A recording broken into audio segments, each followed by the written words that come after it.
Mga kagabay, magandang hapon, magandang gabi, magandang umaga, magandang tanghali.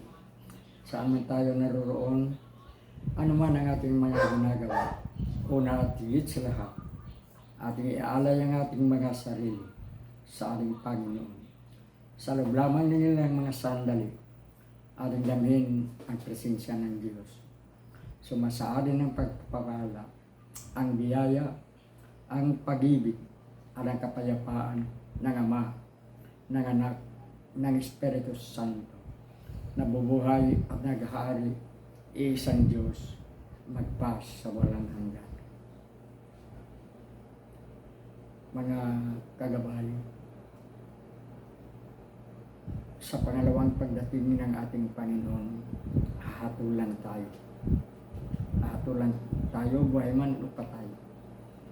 Hatulan tayo ng ating Panginoong Jesucristo at ang ating magiging gantimpala kung tayo ay karapat-dapat ay ang kaharian ng langit at ang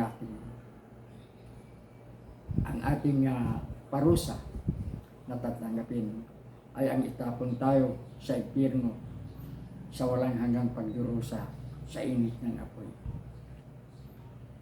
Bagamat sinasabi ng ating Panginoon na masigit ang daan patungo sa langit, higit na malaki ang ating pag-asa na mapasa atin ang gantimpala na pinangako sa atin ng ating Panginoon.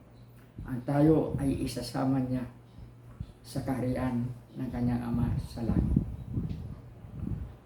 Nang si Jesus ay muling nabuhay upang patatagin ang pananampalataya at ang pagtitiwala ng kanyang mga apostolis at ng kanyang mga disipulo sa kanya.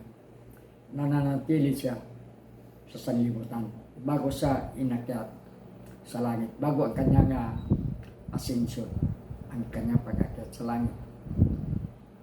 At may isang disipulo nga, kung hindi tayo nagkakamali, si Tomas, ang nagtanong, Panginoon, saan ka patungo? At ano ang daan? Kami hindi namin alam kung ano ang daan. Paano namin malaman kung saan ang tamang daan? Ito ang tanong ni Jesus. Alam niyo itong si Tomas, kung maalaala pa niyo ito, nung muling nabuhay ang ating Panginoon at nagpakita sa unang pagkakataon sa mga apostolis, wala itong si Tomas.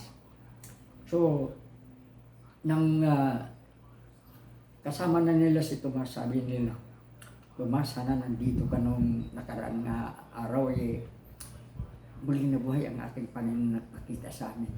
Anong sabi ni Tomas? Hanggat hindi ko mahipo ang sugat ng pako sa kanyang mga kamay at sa kanyang paa. Hanggat hindi ko maidukot ang aking mga kamay sa kanyang sugat sa kanyang tagiliran, hindi ako naniniwalang nabuhay at nagpakita sa inyo ang ating Panginoon. Ganyan katigas si Tomas.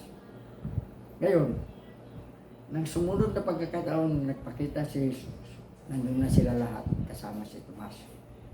Kaya, nang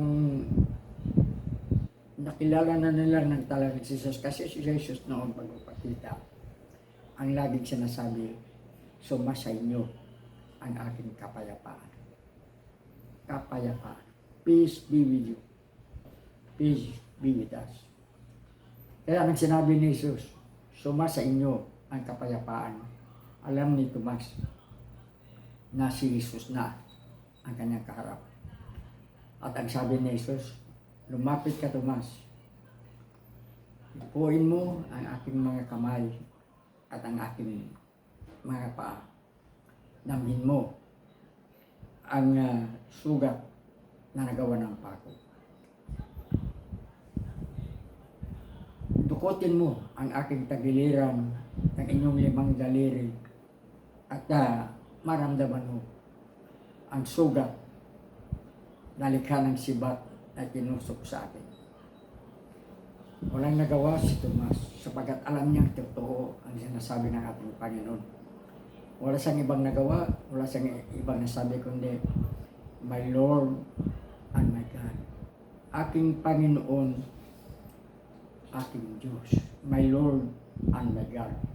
Sa madaling salita, kung unawain natin, nagsisisi si Tomas sa kanyang hindi kaagad pagpapaniwala sa kapangyarihan ng Diyos, sa katapatanan ng Diyos. Nang lumuhod si Tomas, my Lord and my God, parang saan ni Jesus. At actually, yung sinasabi ni Tomas na my Lord and my God ay ginagamit ngayon yan. Di ba, pag magkakasala tayo, nais natin humingi ng kapatawaran, ang banggitin na naman natin, aking Panginoon, aking Diyos. Sa ritual natin, sa simbahan, my Lord and my God. So, ganun din, nang sinabi ni Jesus, iiwanan ko kayo sapagkat maghahanda ako sa palasyo ng aking Ama ng silid para sa inyong lahat at isasama ko kayo doon. At ang tanong ni Tomas, si Tomas na naman, Panginoon, paano namin malalaman ang tamang daan? Hindi mo naman sinasabi kung saan kami dadaan. Kung paano namin mararating ang aming patutunguhan, hindi namin alam ang daan. Ang sagot ni Jesus, ako ang daan tungo sa langit. Masikip man ang pintuan, ngunit ako rin ang magbubukas ng ganyang pinto. So yan ang sagot ni Jesus kay Tomas. Tomas, o sa kanyang mga alagad, ako ang daan, ako ang katotohanan, ako ang buhay. Sa madaling salita, ang sandalan natin, ang pundasyon natin upang makamit natin ang dakilang pangako, ang pangakong maisasama tayo ng anak sa kaharian ng Ama sa langit. Ang daan natin ay tanging si Jesus. Hindi lamang sa pananalig at pagtitiwala kay Jesus, kung hindi, lubusan tayong magtiwala, lubusan tayong mananalig, sundin natin ang mga pangangaral ni Jesus. Sana ang tibay ng ating pananalig, ang tapat nating pagtitiwala sa Panginoon ay magiging katulad ng isang senturyon sa noong kapanahon ng Jesus. Alam niyo may isang senturyon? Alam ba ninyo yung senturyon? Ang senturyon ay yung isang, sabihin natin military, na ang kanyang mga tauhan nasa kanyang nasa ilalim ng kanyang command ay 100 o higit. 100, kaya nga centurion. Sapagkat yung 100 na sundalo, yun ay sa Roma, yun ang tinatawag nila doon na legio. So kaya sa modernong military sector ay yun ay company commander. So may isang centurion na Romano at nagkasakit ang kanyang alipin at mahina ang kanyang alipin.